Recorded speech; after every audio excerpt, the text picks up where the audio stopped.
Et ben voilà, hier soir, il a fait son petit numéro. 3 heures d'antenne, je crois. 3 heures de show calibré sur TF1, dites-moi si je me trompe. Dans une ambiance feutrée, faussement populaire, parfaitement contrôlée, comme toujours. Il a passé je ne sais pas combien d'heures à faire croire qu'il écoute, qu'il entend, qu'il s'inquiète, à distribuer des promesses déjà mortes d'avance, à faire semblant d'ouvrir des débats qu'il a lui-même verrouillés depuis des années. Mais surtout, 3 heures, les amis, pour éviter soigneusement le vrai sujet, celui qui tue tout le reste. T'as beau me parler de ce que tu veux, mais le vrai sujet, c'est la souveraineté qui a été perdue. Ben oui, parce que dans son long exercice là, de supercom présidentiel, eh bien, il n'a pas dit un seul mot sur l'Union européenne, pas une phrase sur la Commission européenne, pas un souffle sur les traités, pas un regard sur Bruxelles, sur Madame von der Leyen, rien, silence total. Et pour cause. La vérité, c'est qu'il ne gouverne plus rien, ce monsieur. Il administre, il exécute et il gère une espèce d'illusion du pouvoir pendant que les vrais leviers pour décider sont ailleurs. Absolument tous sont minés par cette soumission à des règles qui ne viennent pas de toi, qui ne viennent pas de nous, qui ne viennent pas du peuple français. Et ça, c'est la vérité. On parle des référendums, mais les référendums, d'accord, ok. Si c'est comme celui de 2005, bon, on voit le résultat. Mais là, en plus, il fait encore plus cynique puisqu'il te parle de référendum, mais pas sur les vrais sujets. Il annonce sa volonté d'organiser plusieurs référendums, mais sur quoi? Sur les écrans, sur les jeunes, sur le service civique, sur la fin de vie. Alors, la fin de vie, c'est éventuellement, et j'étais pas sûr, hein. Mais surtout, pas sur l'immigration, hein. Encore moins sur l'Union européenne. Et pourtant, c'est là que ça se joue. Pouvoir d'achat, tout ça. Non, non, non. Il ose appeler ça la démocratie, ce monsieur. En réalité, c'est du tri sélectif. Il accepte de consulter les Français sur ce qu'il juge inoffensif, mais refuse tout vote sur ce qui remettra en cause son agenda. Puisque, je le dis, je le répète, c'est un VRP de la Commission européenne. Pas de référendum sur les frontières. Pas de référendum, par exemple, sur Schengen. Pas de référendum sur la souveraineté. Non, non, non. Tu votes, mais pas sur ce qui compte. Voilà sa vision de la démocratie. Non, mais c'est un sketch. C'est pour ça que je vous disais hier, voilà, la seule phrase que j'attends de ce sketch de 3 heures là, c'est « je démissionne ». Mais bon, on ne l'a pas eu, mais je savais très bien. Ensuite, tiens, sur la fin de vie. Sur la fin de vie, il n'a pas tranché, il a fait encore du en même temps. Il a laissé entendre que s'il y avait blocage au Parlement, il pourrait proposer un référendum sur la légalisation de l'euthanasie. Alors, autrement dit, si les élus ne votent pas comme lui, il veut, comme d'habitude, eh bien, il passera par-dessus leur tête. Voilà sa conception du débat démocratique. Et je vous parie que même s'il fait un référendum et les Français votent contre lui, il trouvera le moyen de ne pas le faire appliquer. Et derrière cette histoire d'euthanasie, j'en ai déjà parlé, c'est le Canada qu'on voit en modèle, hein. Suppression des soins palliatifs, euthanasie des pauvres, des déprimés, des personnes en situation de handicap. Une économie sur le dos des plus fragiles, et demain, ça sera certainement chez nous.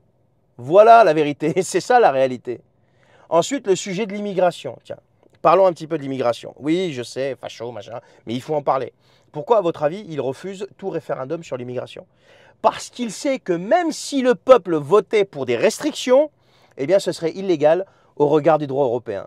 Directive 2003 sur le regroupement familial, article 8 de la CEDH, la Cour européenne des droits de l'homme, jurisprudence de la CJUE, la Cour de justice de l'Union européenne. Tout est déjà verrouillé. La France n'a plus du tout la main et Macron le sait.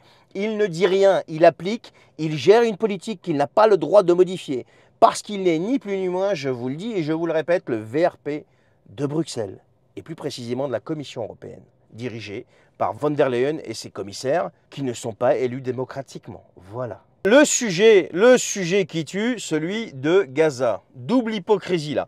Il a déclaré que l'offensive israélienne sur Rafah était inacceptable. Il a dénoncé une honte, mais il refuse toujours de parler de génocide. Il refuse de prendre des sanctions. Il critique Netanyahou, en veux-tu, en voilà, mais continue à vendre des armes, tu vois.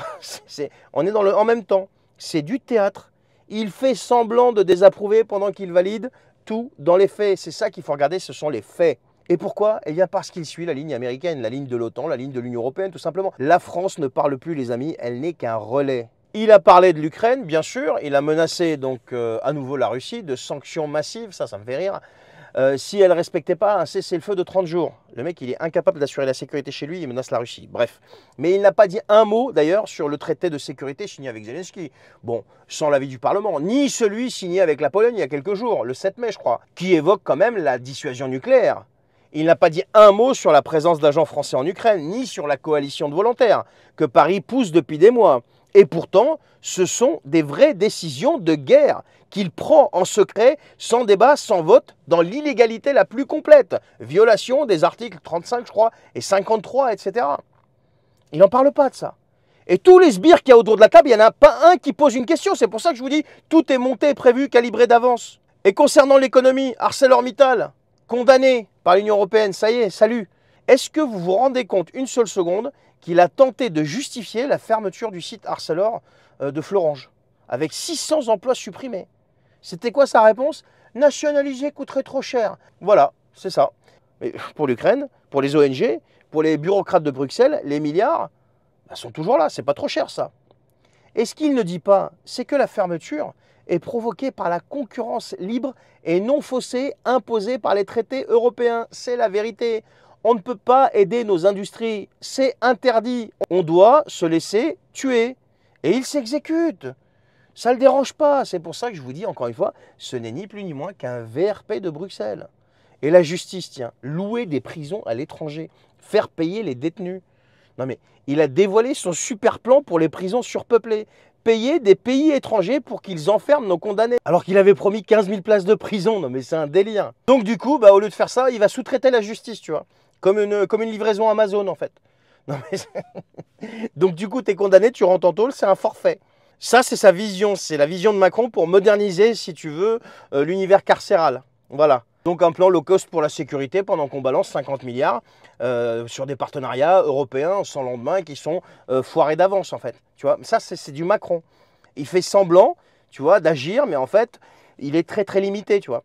Et donc quand tu parles de prison, il faut parler de la sécurité. Là, c'est zéro réforme, mais ils ont une solution, la reconnaissance faciale généralisée. Il n'a même pas osé en parler en direct. Mais son projet, les amis, il est très clair. Il prépare déjà sa société de flicage algorithmique, de la surveillance de masse, façon crédit social à la chinoise, tu vois. Pendant que les voyous mettent des cagoules et brûlent des écoles en toute impunité. Tu comprends ce que je veux dire? Deux poids, deux mesures, deux pays, deux justice. Je ne sais pas à quoi la reconnaissance faciale généralisée va servir face à des mecs qui portent des cagoules. Mais bon, ça c'est un autre débat, c'est les spécialistes de la Macronie qui vont répondre à cette problématique. Et il y a des questions qui lui ont été posées sur le port du voile.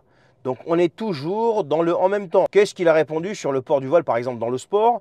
Eh bien, il est contre dans les compétitions officielles, mais en même temps, il le tolère dans les infrastructures. Oui, non, peut-être, j'en sais rien. Donc du flou, encore du flou. Il ne veut pas se mouiller le gars, il tranche jamais, il fuit. Comme à son habitude, il laisse les autres gérer tout simplement son chaos. Et il s'abrite derrière la complexité. C'est ce qu'il a dit, c'est un sujet complexe quand même. Et pendant tout ça, eh bien, il y a un silence total sur l'Union européenne, sur la Commission européenne. Pas un mot, pas une critique, rien que dalle, pas une question. Et pourtant, l'Union européenne est responsable de l'ouverture des frontières. Elle interdit toute souveraineté nationale. Elle impose des directives, que ce soit migratoires, que ce soit économiques, etc. etc. Elle exige l'austérité et détruit en même temps les services publics, par exemple. Regardez l'état de l'hôpital, etc. Bon, je ne vais pas les citer ici. Elle condamne toute diplomatie indépendante.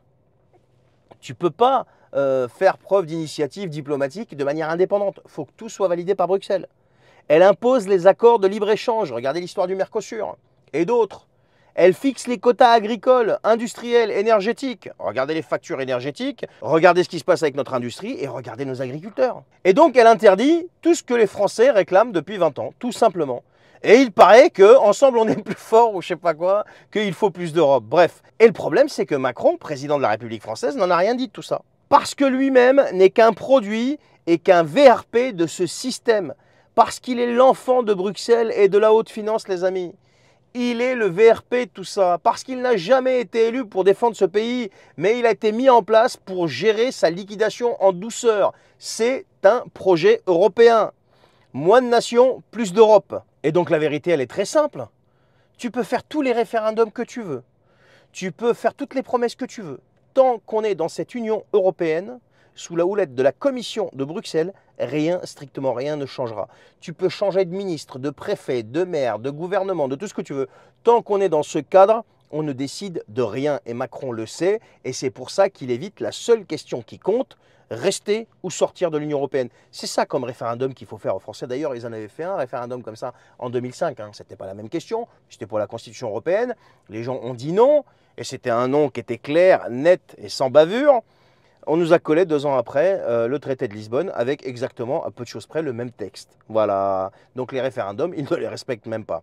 Mais ce référendum-là, il aura peur de le faire parce qu'il sait très bien qu'il va se prendre la claque du siècle.